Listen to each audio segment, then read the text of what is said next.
everyone is talking about SOPA and PIPA, these laws that are have been proposed by the House and the Senate in the U.S. For anti-piracy.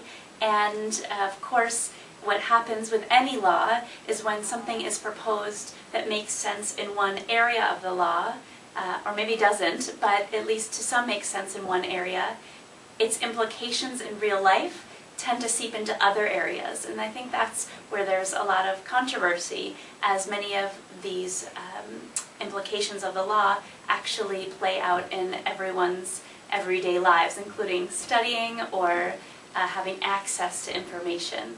I'm actually not going to speak about my political take on this for a number of reasons, but rather I'd like to just take the opportunity to reflect on how censorship is actually something that Judaism knows a lot about.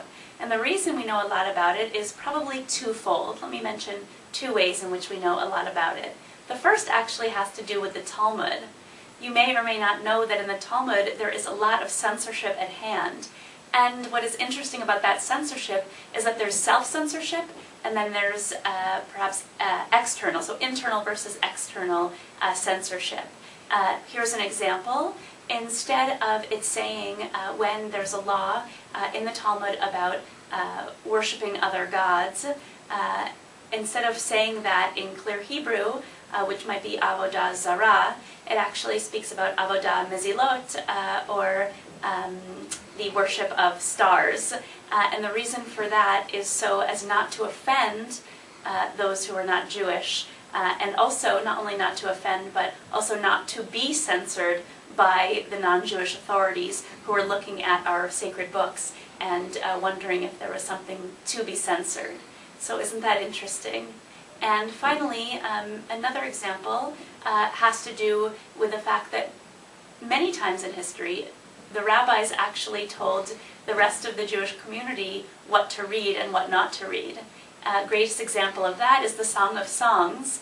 And the Song of Songs was one of the books that the rabbis were not very comfortable with, and actually not only considered censoring, but censored for some time. It did end up in our biblical canon, so we have it today. And we could talk about why that is another time. But it is suggestive material, and the rabbis had a great concern about that at one time. More currently, or recently, a few hundred years ago, when the rise of the Reform movement came about, there were even stories of more Orthodox communities outlawing these liberal interpretations of Judaism. How far they went, we could also talk about another time. But isn't it interesting that censorship is something that the Jewish community actually has grappled with for a number of years? And so I'll conclude by saying the following, which is, I do think that what is really interesting is considering how censorship of others affects ourselves, and how being thoughtful of how the censorship of others can affect our relationship with others might be some things to throw into this mix of online debate and discussion of SOPA and PIPA. Shabbat Shalom.